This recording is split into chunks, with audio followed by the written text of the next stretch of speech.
church in Munich that I saw. A balding, heavy-set man in a gray overcoat, the brown felt hat clutched between his hands.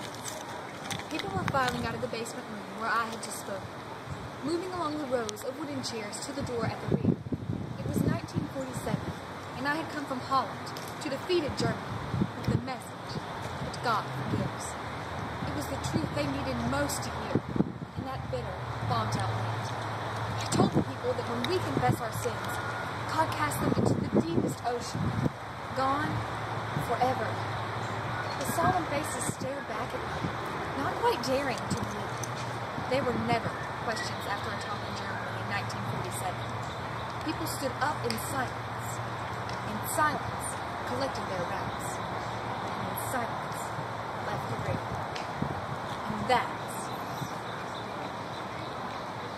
when I saw him, working his way forward against the others. One moment, I saw the overcoat and the brown hat. The next, a blue uniform and a visored cap with its skull and crossbones.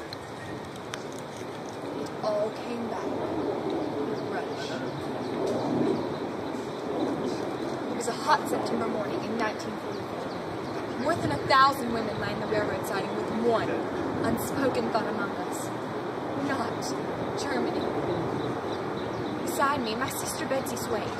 I was 52, Betsy 59. These past 7 months in a prison and concentration camp, and seeing Jews in our home, had been harder on her. But prisoners though we were, at least till now we had remained in Holland. Behind us, guards were shouting, prodding us with their guns, loading us into a small European freight car. We were jammed in with 30 or 40. It was only when 80 women were packed inside that the heavy door slid shut. We heard the iron bolts driven into place. Women were sobbing, and many fainted, although in the tightly wedged crowd they remained upright. The sun beat down on the motionless train. The temperature in the packed car rose. It was hours before the train gave a sudden lurch and began to move. Almost at once it stopped again, then again crawled forward. The rest of that day and all night long it was the same. Stopping, starting, slamming, jerking. On the morning of the third day, the door was hauled open its full length. Only a handful of very young soldiers were there to order us out, to march soft.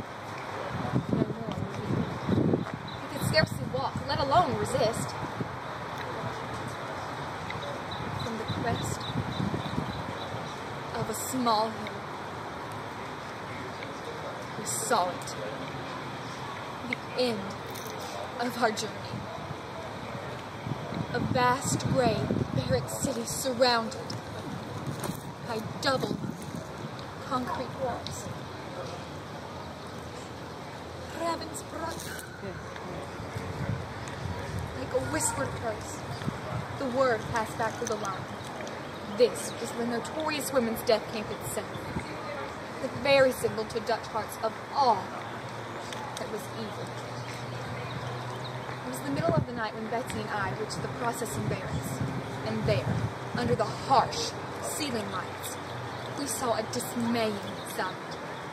As each woman reached the head of the line, she had to strip off every scrap of clothes, throw them onto a pile, and walk past the guards into the shower.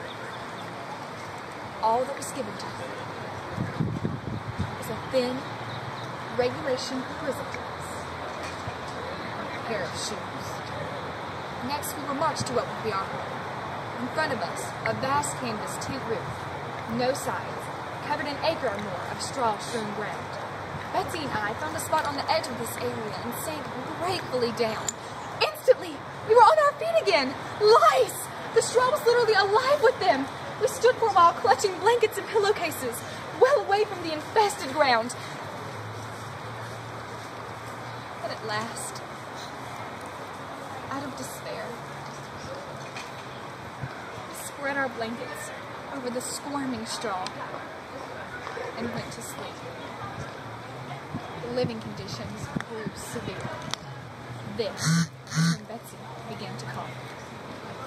On the 1st of November, Betsy and I were put to back-breaking labor.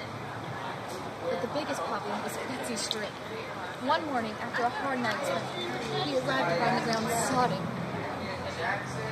Betsy had never been able to lift much, but today, her shovels full from her skull. Why are you not working harder? Screamed the guard at Betsy. That's nothing but a spoonful of dirt on your shovel. I'm sorry, but even spoonfuls add up. How dare you speak! The guard struck Betsy with a leather prop, and she began to bleed. Her precious blood, which she had so little, was streaming into the void. Without knowing what I was doing, I seized my shovel and rushed at the guard. Corrie, just keep working. Even with anger and hatred in my heart, I did as Betsy asked. It wasn't long before Betsy's cough began to bring up blood. How long, dear God? Can she go on like this? By Christmas, I had my answer. I was left alone. As I finished speaking, this man in a blue uniform was making his way toward me. No, it can't be. He had been a guard, one of the cruelest in Ravensbrück. A fine message, Fräulein. How good it is to know that, as you say, all our sins are at the bottom of the sea. And I had spoken so glibly of forgiveness, fumbled in my pocketbook rather than take that hand. He would not remember me. Of course, how could he remember one prisoner among thousands of women? But I remember him. He wore leather props swinging from his belt. I was now face to face with one of my captors, and my blood seemed to freeze. You mentioned Ravensbrück in your talk. I was guard there. No, he did not remember me. But since that time, I have become Christian. I know that God has forgiven me for the cruel things I did there. But I would like to hear it from your lips as well. Fräulein, will you forgive me? And I stood there. I, whose sins had again and again been forgiven. I could not forgive. Betsy had died in that place. Could he erase her slow, terrible death simply for the asking? It could not have been many seconds that he stood there, hand held out. But to me, it seemed hours as I wrestled with the most difficult thing I ever had to do.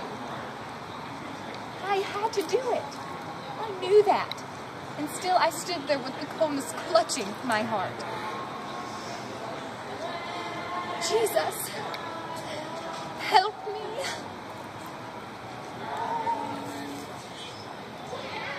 So, wooden, mechanical. I thrust my hand into the one stretched out to me. Just as I did, a remarkable thing took place. Miraculously, this healing warmth seemed to flood my whole being. I forgive you, my brother, with all my heart. And for a long moment, we grasped each other's hands, the former guard and the former prisoner. It was time.